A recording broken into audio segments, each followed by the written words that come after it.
Good evening and welcome to the Dissenting Goyim Show, episode 4, brought to you by Died in the Wool History Productions, where we are the only true news source that gives you both the news and we provide to you a very, very nice historical perspective on things, true history, one that kind of connects where our past has been and where we are officially going with the new thing. So over the past 3 weeks, we have watched the world descend into chaos, right? We've seen the globe just kind of get lit on fire. We've seen Atlas ultimately shrug, from Trump to his acts in Venezuela, from Iran to Israel.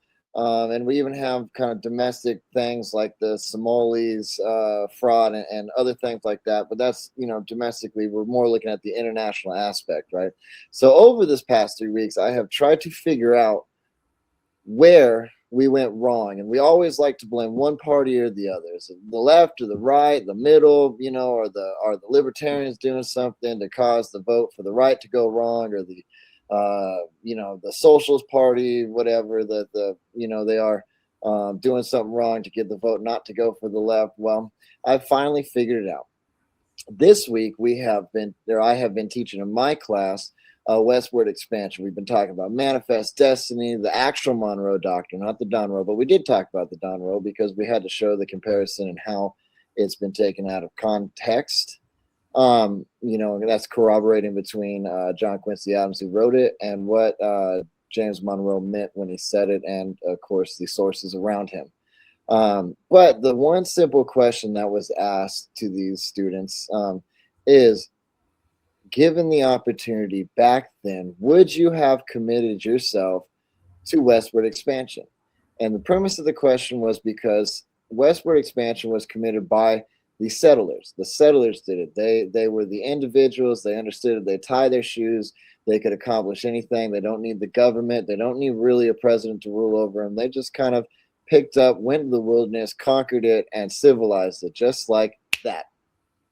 And unanimously, at least I would say 99% of the students said no, right? And so you had to ask the question, why is that no? Well, we are a generation now getting weaker, right?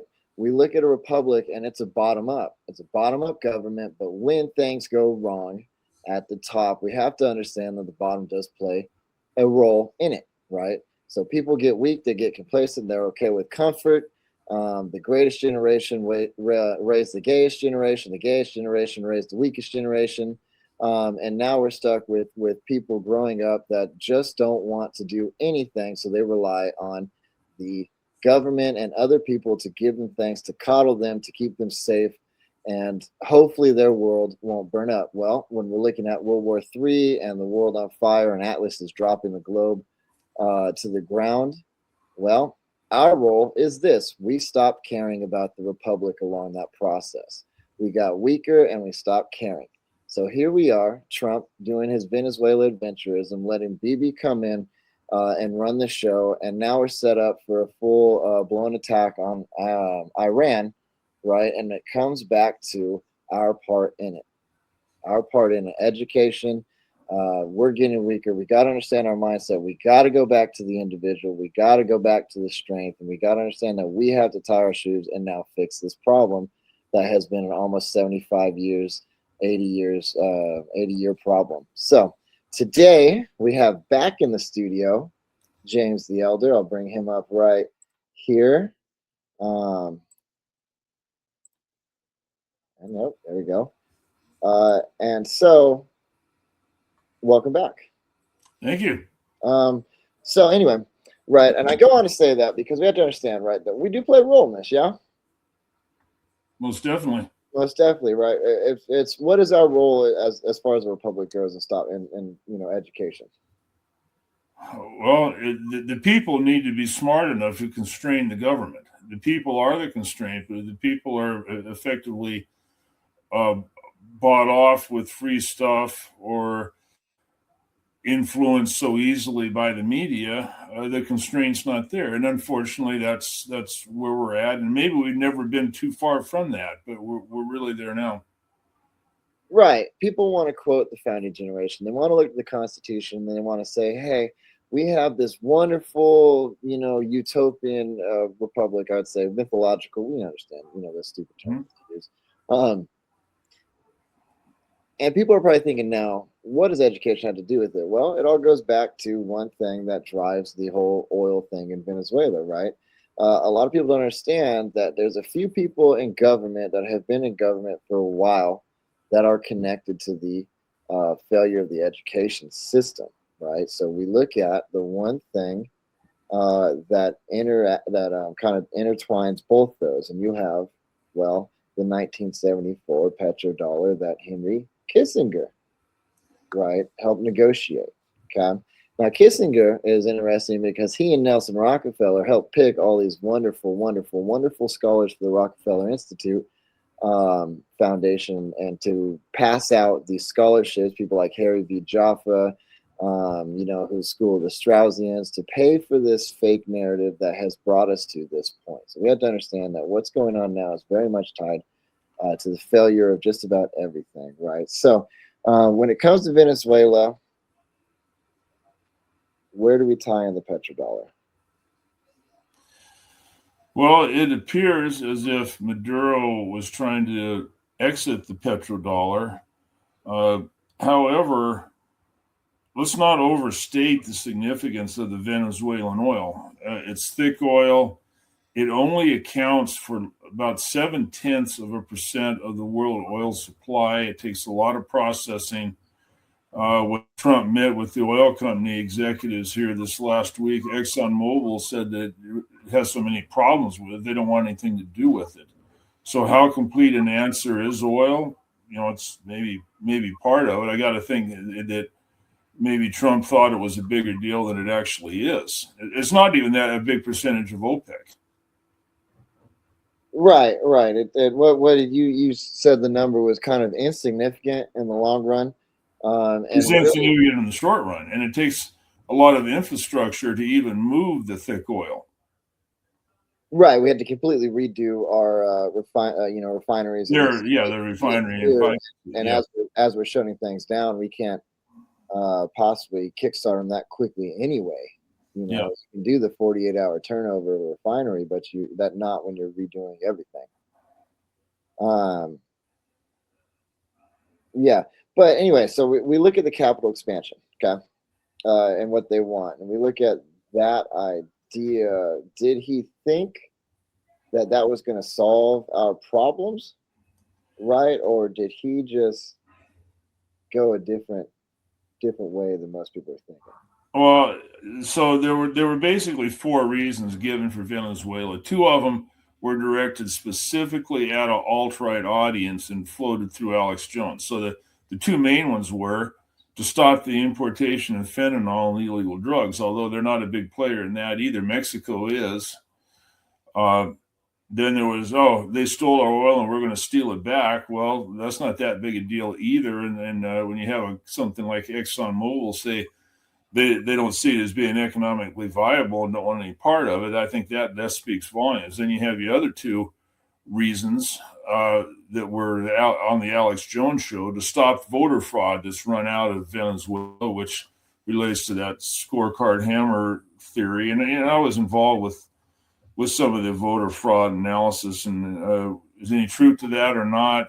It certainly is never shown. And then finally, there was to stop the CIA from using it for money laundering. And again, those last two were only shown to the alt-right audience who was questioning this on a kind of a philosophical grounds. Now, other things, there are natural resources there. There's land there. Capital, a debt-based system always has to expand. And that could be what you're seeing.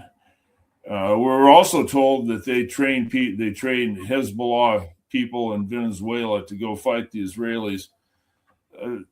I don't know if that's. I doubt if that's a significant factor, but we're sure not going to get enough oil to make like a reserve in case the Strait of Hormuz is closed or anything. It's really kind of a puzzling, I'm going to say, misstep. Right. Now, we have those reasons, right? You had the Dominion thing, which is like, it's funny because we used that on them. We have the Calvin expansion, we have the, whatever, they're stealing the oil. The China Hezbollah one's just wild, right? It's like we shouldn't even, even they're sending people to Israel, we shouldn't care, because that's their problem. Well, although the Clintons did, play a hand in putting them in power. Right. Why are they going with so many, kind of causes for it? Like, are they worried that we're gonna figure this out? Are they worried that they understood that they messed up? They created an empire at that point, completely destroyed, like, again, the republic. Yeah, I think the forces of globalism or the big economic sponsors of our political system are kind of panicking right now, and they, by having different reasons for different people, they're trying to kind of segment the market. But I don't think it's working. There are too many people that know too much and think too much. Right. No, though, like, yeah, you're right. There's no people that know too much and think too much. Now, one praise that Trump has gotten over this past week, right, is that they were appreciative of his general, just upfront about why he did it, right? So, like, you have the Megyn Kellys and the Tucker Carlsons and the, others that are like, well, it's good that he at least just said, hey, we did this because of oil. Right, but is that just what they wanted to hear, what they wanted to see, or is that, kind of the reality of it, that's just, ultimately. It might be what he actually believes, but if it's what he believes, it's not true. You have to look at his advisors at that point, what they're telling him, because it's just not. We have plenty of our own oil. It's just not a significant contribution, especially considering all the risks that go with it. Right. So okay, so that's true. I go back to that, right? We have our own oil, right? And now if we forget about Venezuela, wouldn't we make up if we started fracking more and figuring out these spots, in say the Midwest, to drill, right? Wouldn't we just make up for that? Wouldn't that be cheaper, easier, better, and then that'd be really America first? Like, Yeah, sure would. Have to jump out to, Central America to go get it. Sure would. So, at what point do the oil executives say that, right? Well, I think a couple of them already said it. They said they weren't interested in. No, they said they weren't interested in it, but why don't they say, hey, let's become filthy rich off American oil?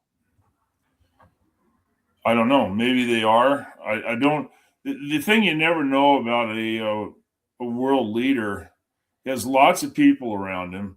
Who's really got his ear? What's he thinking? What sort of paradigms does he take with him that he doesn't question? And in Trump's case, especially with the international affairs or activity right now, it's kind of puzzling.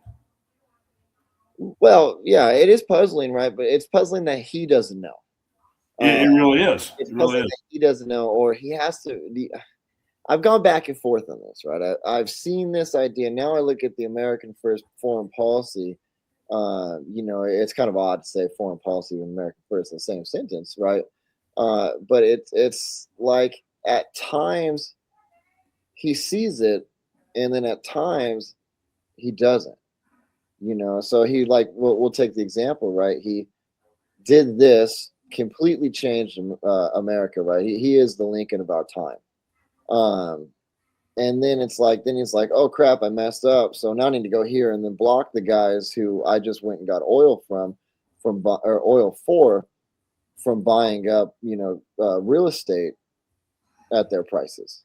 Oh, and that's the interesting one too, because Tucker Carlson interviewed one of the candidates for the Republican nomination in Florida, and I think you actually found the clip on that. And he was saying the front-running candidates all in favor of letting BlackRock buy up single-family homes, and that was really powerful. And then the next day, Trump comes out with we're not going to let institutional buyers buy single-family homes. Do you really think those two things were unrelated? Were they random? Not a chance. He saw the interview and he acted. Right. He saw the interview. That's exactly it, though. He saw the interview, realized that, hey, I need to fix that. That is America first. And good for him for doing that, right? Good for him for doing that, yeah. Hopefully things start to change. You know what I mean? And people stop holding on their houses till they, are 110. And that was like, oh, crap, I got to divert here, right? But the men who he took that from are who just got him to do this. You know what I mean? Oh yeah, it really is, and clearly his donors, which are disproportionately very wealthy and very Jewish, and also the defense lobby, has his ear. I think they play to his ego, which is substantial, and I don't really think he understands what his base is. He sees the neoconservatives, we want to fight everybody all the time and rule the world, and the other side, which wants nothing to do with any of that. And the polling's interesting too, because amongst the Republicans, they're pretty much evenly split between supporting these foreign policy adventures and rejecting them. And they're split in a way doesn't have a lot of people in the middle saying, oh, I don't know. It's very definitive for or against, and it's a chasm in the middle. And then when you make a polling of the whole country, these things that he's doing just aren't popular. And they also indicate a focus on things that are not what the American people elected him to do and not really what they're interested in.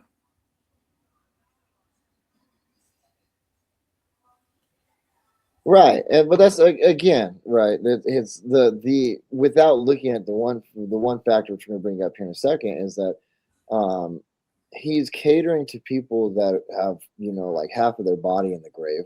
You know what I mean? Yeah. And he's not looking at the people who in the long run have to deal with this. People like me. It's like looking at the longevity of an empire is not very joyful, because it's you run a course and it continues to run that course, and as I was explaining in my class this week, that once this power comes out, nobody's giving it back. There's not going to be a Cincinnatus, and so he's got to understand that. It's like, well, he catered to the young people, then he catered to the old people. It's like he's trying to figure out how to balance the party. And really, the one guy I think that understood that more of his base is from the younger generation than the older. Obviously now gone. Yeah. I don't know. Will he figure that out? Will he figure out that he can't balance this? I don't. I don't know. I pray that he does, literally, but will he or not? You have people like Lindsey Graham, who's honestly one of the most evil people in the world, in his ears saying he's MAGA. Doesn't have any idea what that is, but yeah, but again, he has his attention, and Trump's a confident guy, which isn't necessarily that bad, but you have to know what you have to question about yourself, and he's not showing a real good mental process on this, honestly. Right, but you got to look at Lindsey Graham, and Lindsey Graham's not leaving the world to anybody. He's got himself. When he dies, That's it. That's him. That's his legacy. His legacy is empire. But he's employed by AIPAC and related big money contributors in the defense industry. Yeah, but he ought to have a sponsored by Raytheon jacket on all the time. Right, but he employed himself out of a job. Yeah. right? We went to the empire that we know what happens in the empire. Senate doesn't mean anything. Yeah. We're the joke. So he helped this process and became less needed in the process. So he's just getting money, can advise, have really no say as the next step, right? And it's that he's got to understand that the next person that comes in, is only going to make his job less of a factor in a decision. Well, such are the basic problems of democracy, and the founders So, weren't really. They saw democracy as something that had a lot of issues. That's why we had a republic and not a democracy. But that old saying that people you vote for a living, you'd think that's something that's new, but it's not. It came out of ancient Athens. So that just shows how you have these different constituencies and they own different people and how they influence one another. It doesn't necessarily work like it was presented. yeah, democracy never does. It doesn't Yeah. work. If you look at Athens, I mean, I was looking at somebody who had it was a video of, they were at a tour where the Senate met for Athens, and it was non-existent. You wouldn't even realize that somebody met there if you walked by it. Yeah. Okay, but we go back to the polling idea, right? Your polls are evenly split on who does this and who, as far as who is for this or against this. But the one thing that he needs to pull, and I think that we're understanding, without the numbers or the data, is that his voter base buying into Israel, right? Oh, good. Let's change hemispheres or areas of the world. Some part of it is, but I think most of it is not. The part that is are very vocal. They're on their whatever their limited footprint is on social media, Facebook, whatever. They're reposting things that are probably created by Israel lobby employees in the first place. Very defiant, ready to argue with anybody. How big is that percentage? I don't know, but I tell you, demographically, there are people who are 60, 65, evangelical, and were raised on the late great planet Earth and this popular dispensationalism, and they get all their information from Fox News. I think it's forfeiting the younger voice. I think Charlie Kirk was very aware of that. Yeah. Okay. So first, real quick, for those of the viewers that don't know, let's explain without going too far into this: the late great planet Earth and essentially the doctrine that surrounded that, as far as the church politics. So dispensationalism came out of Scotland. John Nelson Darby. It spread to the United States through people like Moody and Brooks in a seminar sort of meeting movement in the say from 1870 to 1890. And when this generation started to die off, it was codified in the Schofield Bible, which was strangely sponsored by the Lotus Literary Club in New York City and a specific guy named Uttermeyer, who was a leading Zionist. And it was written and published in Oxford with a couple of very questionable so-called scholars. And it created a Judaized version of history that looked for a basically Jewish kingdom coming about after a great tribulation, which would be preceded in this case by a new teaching called the rapture, which was based on, I'd say, a misinterpretation of a couple of verses in Thessalonians.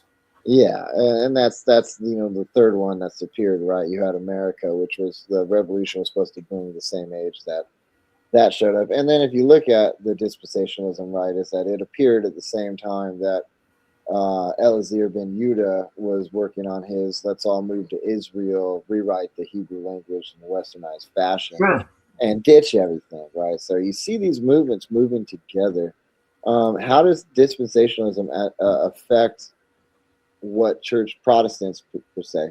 But even some Catholics, right, get Okay, around. no, really not any Catholics, and not any Eastern Orthodox, and fewer Protestant denominations accept this now, or at least they treat it as an arguable point. So, how does it affect it? You get into the post World War II era, it became difficult to hire pastors that weren't taught at one of these new dispensational schools, especially in the South, and especially from Dallas Theological Seminary. They cranked out a lot of graduates, and these people presented a case to the congregations that it kind of went along with the Cold War, that Russia was Gog. Russia was going to invade the chosen people, which is Israel, to take their oil. Israel doesn't have any oil, I might point out. And then the great battle of Armageddon would occur, and God would rapture his church and come down and save Israel. It'd be, after a great tribulation, and then the saints would come back to rule on earth. So this is it seemed believable enough at the time in the Cold War that especially young people in the 70s really bought into this. It was accompanied by prophecy fiction that sold really well to people who weren't necessarily all that church oriented, but scared the crap out of them, and seemed interesting and it seemed believable, and it kind of gave them a purpose. So for people that grew in that environment, which I kind of came out of, it's very difficult not to believe it. That's their whole worldview, and by rejecting it, you also reject your past and a lot of your associations. Now, in my case, I don't want to go to my grave being silent for fear of upsetting a group of friends or associates I had sometime in the past because they weren't willing to look at what they believed, and I was.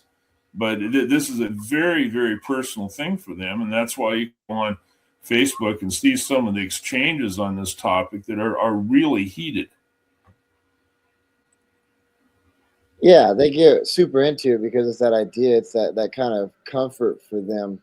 If it goes away, they feel like that idea would Everything you believed was wrong. It invalidates you, and it invalidates everything you did. Yeah, so they don't get to go to heaven then, right? No, I'm sure. Yeah. Okay, so we look at that, right, and we look at the greater scheme of Israel. Is that the only thing that Israel produces then? Right, because they don't produce oil, as you said, which they're worried about Russia, descending on. And if Israel for their oil, but if you look at anyway, if we take the Magog people, it's actually the people in Israel currently, right, the Eastern European Jewish folks.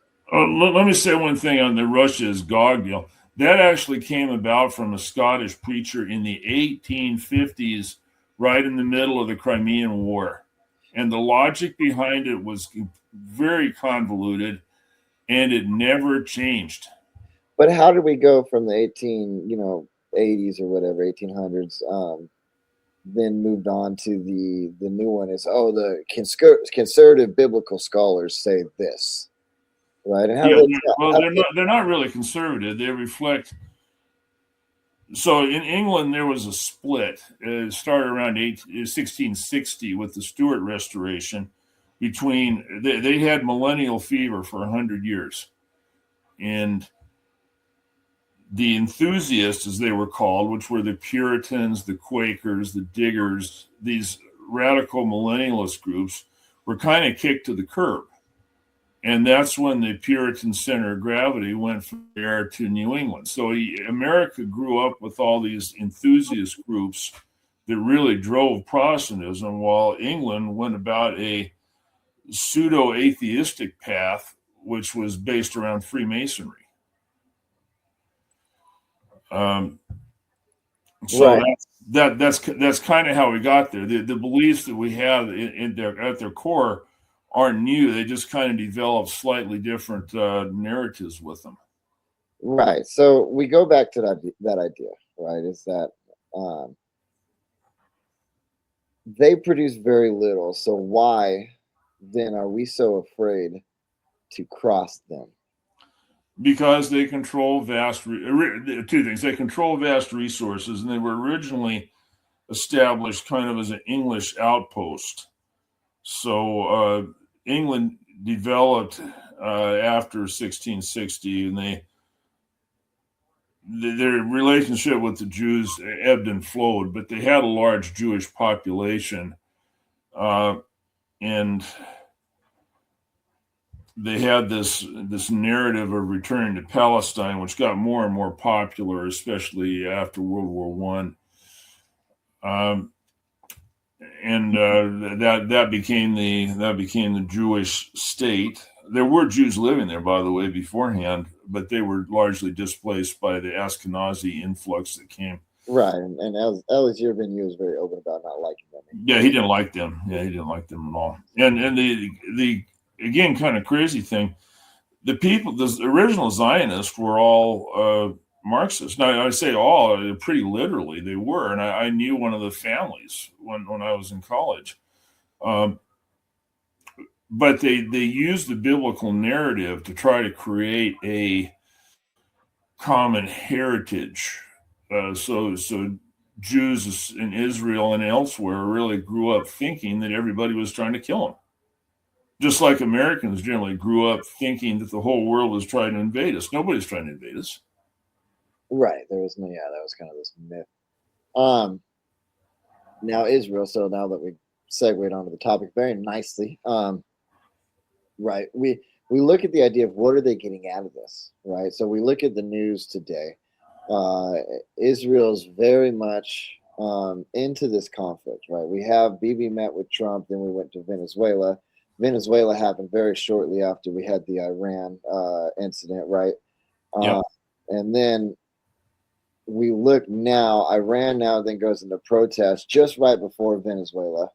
Then we got Venezuela. Iran is now ramping up, right? And if we understand, most people can see it now, is that Israel's playing a not hard to see hand in this topic. Okay, so why did they want Venezuela first, and then we go back to Iran? So what's that connection there before we talk about the crowds of the Iranian protest? The connection with Venezuela, I can't say anything too definitive. I could speculate, but I'm just going to really say I don't know. So if you think you have the answer to that, go for it. Well, that's again the speculation is all we can get out of that. It's just curious because again, like we said, they don't happen on their own. But then we go to Iran. Okay, so we jump to Iran. We there's some kind of connection, I'm sure, and history will start to show it. You look at Iran, and then you look at the crowd. What's going on in the crowd? What has been breaking in Iran recently? Okay, let me back up on the connection. Pretty just a minute. The proposed connection was that we were going to take their oil so that if Iran shuts the Strait of Hormuz, it wouldn't be a problem, at least for a while. But there's not enough oil there for that to matter with. So that's been said a lot, but I don't think it's viable. Okay, so now we go back to the protest in Iran and what really happened. I'm going to draw a comparison to the 12-day war earlier in 2025. The Iranians were negotiating with the U.S. right up to the last minute when they were attacked, seeming to think that wasn't going to happen. They were really probably just set up. They also weren't able to control the internet, and specifically Starlink. So now jumping ahead to what just went on there are two groups in Iran. I'm not going to try to say their long names, but they're affiliated with the CIA, and they were considered terrorist groups not that long ago. And they leveraged some of the minority populations like the Kurds. They're bigger in some areas than they are in others. The protest started, they had quite a few people out, and there were people getting killed. Now, I've monitored a lot of reports from people in Iran, and a lot of the people were killed with handguns, basically. And a very viable theory is that they were killed by people in the crowd, similar to the Maidan riots, where a lot of the people who were shot were not shot by government forces. They were shot by people trying to expand the riot. Okay, so why didn't it go any farther? Well, the clerical government isn't that popular. There's rampant inflation there. A lot of that has to do with sanctions and monetary manipulation. And there's been an attack on the Iranian currency that started probably a couple of months ago that really ramped a lot of this up. So there's a lot of real unhappiness. But does that mean they want the Shah's son back in there? They want to be a vassal state to Israel? No, probably not. But now here's what's different. The Iranians shut down Starlink. They didn't have the technology to do that before. Russians and Chinese did. So I'm when we talked about this last week, I said the Russians were not going to allow this to progress the way it's going. I'm fairly certain that probably the Russians, they're more inclined to do that than Chinese, which really keep to themselves. They probably provided the ability to do that and might have even provided the operators to do it. Now, they couldn't communicate, and that's when it all started to break. Now, when you say shut down Starlink, right? A lot of us don't really get that jam it. Okay, so how do you what does it take to do that? Because Elon's launching however many rockets per it seems like per day, right? So what does it take to do that? Well, it doesn't matter how many satellites you launch; it won't have any effect on it. It actually jams the signal and makes it unreceivable. And in order to do that, of course, they had to reverse engineer it. But they have done that. They've done that in the Ukraine, and that caused the protest movement to not be able to coordinate with itself. And like we said before, the protests are always organized. They're always funded. They're never grassroots. They're never just organic. They never just happen.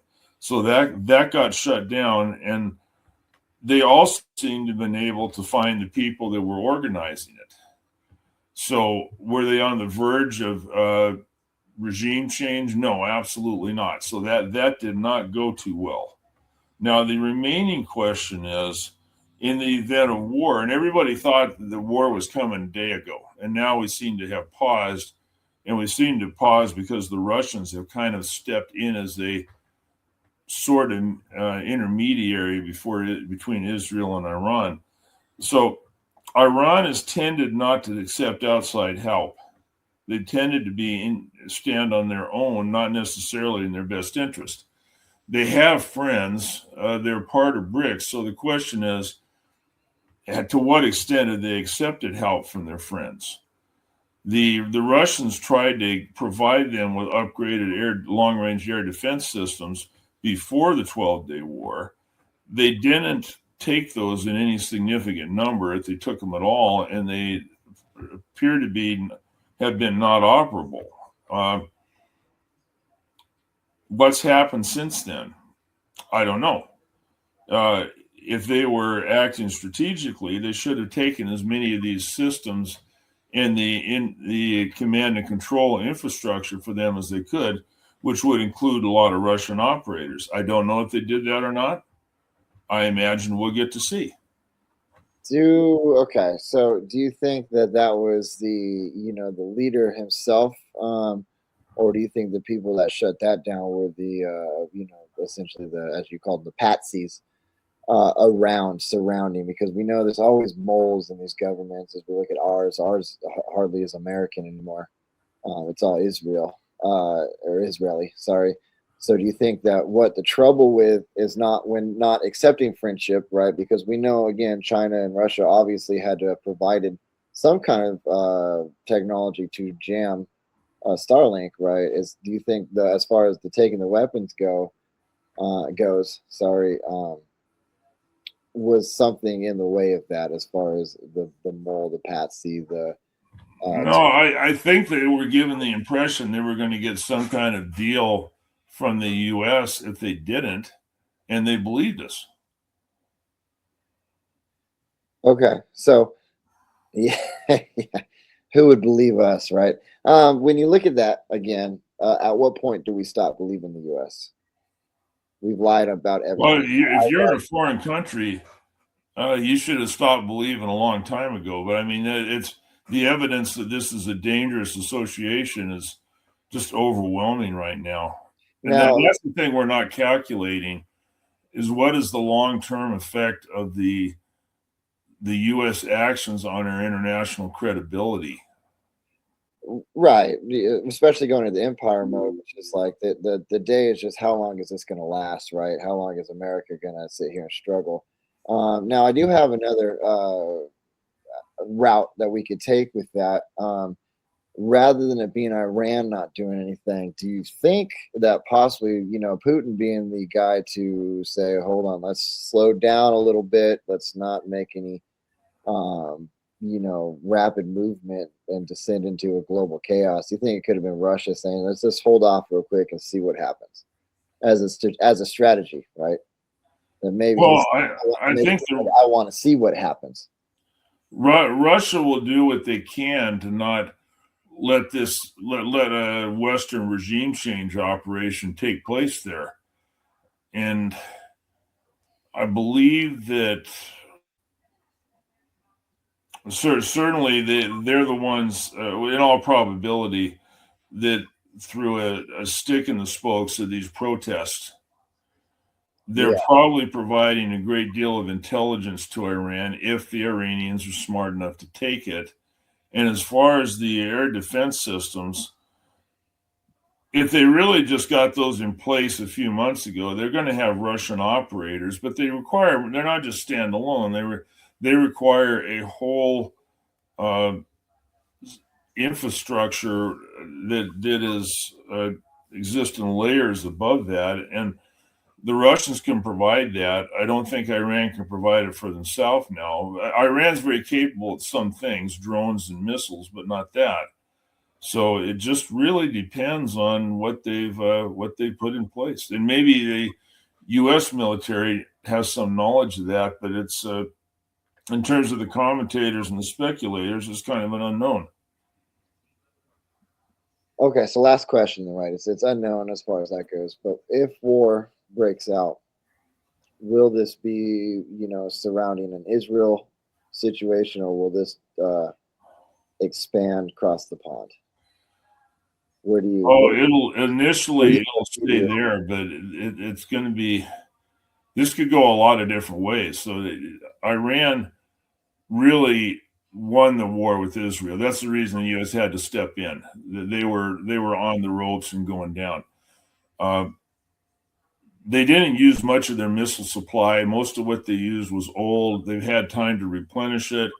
If they have any since, which they might not, but if they do, the anti-missile systems and anti-air systems would have been upgraded. They would have learned some things from the first instance. They could do really significant damage, not just to Israel, but to the U.S. bases in the area. I would say there'll at least be a pause. Okay. Because Israel's not a big place. They have 4 ports, and what they got last time would be just a hint of what they're going to get this time.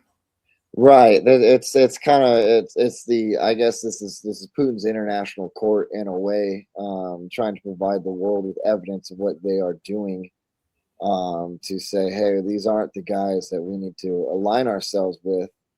And then I guess the warning shot was really cool for China because China took Israel off their maps. I don't know if you saw that. Right. So do you think that has to tie into some of this, because it's like Putin, starts getting rid of the Israeli citizens and China completely erases them off of their map, right? That's got to indicate something. Well, Israel is isolated, and the U.S. is going to get more isolated based on the way we're handling things. Maybe that'll be enough to avoid a war or delay a war. The longer that it's delayed, the stronger the position of Iran's going to become. Right. But I don't think we're in a good position now, regardless. They want regime change. They're not going to get regime change. Yeah, that's definitely not doable at this point. I think that these guys that were put in charge or allowed to be in charge, I should say, kind of closed that door. They were going to prevent this at all costs, and I think that eventually, if we keep pushing that, what I was explaining today is we keep poking the bear, it will kind of just blow up at one point. We are, but the scary thing to me is that President Trump and so many people in decision-making positions in the U.S. government and just people in the public, we think that we're invincible. We absolutely, we think that nobody can touch us. We're superior in everything. That thinking came into being as a result of the first Gulf War, and it hasn't been let go of. We are not. Yeah, and I think that the world's learned from that, right? Like I brought up the petrodollar earlier just to make the point that it's like the world has watched Saddam Hussein, and the oil executives come in. The world has watched Gaddafi get killed and reopen up their slave markets and took, everything else from them. And we've seen, time and time again that we could trace all the way back down to the French Revolution, the American Revolution. They've all played their hands at this thing, and I think that we've the world it can recognize that, and realize that they're not going to fall for the regime change. There we go. And so we're at a kind of a standoff here. War is really the only answer that they can get at this. I think there will be. I think there will be a war. I think most people do. I think that maybe we have a little bit of a pause. I'm not really sure, but I don't foresee a pause too long. I mean, probably not. We're at the point. I mean, if we're expanding, which is completely opposed to all of our founders. Nobody talked about that. The only person that dreamed of expanding was Charles Sumner. Moving into the 1848 revolutions, right? So if we're moving that way out, there's not much space on the globe that we can go without causing something. No, there isn't. There isn't. So. It's a very, very dangerous place, and it's like having, different things expand to the point there's no more. We're going to expand, and you get a collision. Yeah, Quigley's model, right? If you're on the peripheries of everybody, you start to have those conflicts, and I even talk about that with westward expansion, right? When we butted up, to Spain with the Louisiana Purchase in Texas, we had a border dispute, and they avoided it at that time. But when it came to Mexico's turn on that border dispute, we had the war. It just happened. Well, the thing about capitalism wanting to expand exponentially, it dictates that nothing can exist in a static condition. It has to expand, and it has to expand faster all the time, and so otherwise you implode. You implode, and that's that's the end of it. You don't really. I know Quigley believes you reorganize. I don't believe at this point in this time reorganization is really an option, and he didn't know that. So that's my assumption. Not my assumption. That's my very well, historically researched. And you have some observation points that he didn't have, and he was right about a lot of things, but even some of the historical points he wasn't right about. Still a very important figure and very important work. Yeah, well, he was the biographer of the financier, so he got exiled. Anyway, thank you for the insight. We are going to go ahead and move over to our sports segment at this point, but we will continue being updated on this. I was telling James the Elder this past week that I was very pleased because we are up to date. We are keeping up with other very high-powered podcasters. And we even tried to compete a little bit with Candace Owens on her material from so we went with the Charlie Kirk a little bit. We might go again that way because it seems to be a point for MAGA if we bring up MAGA.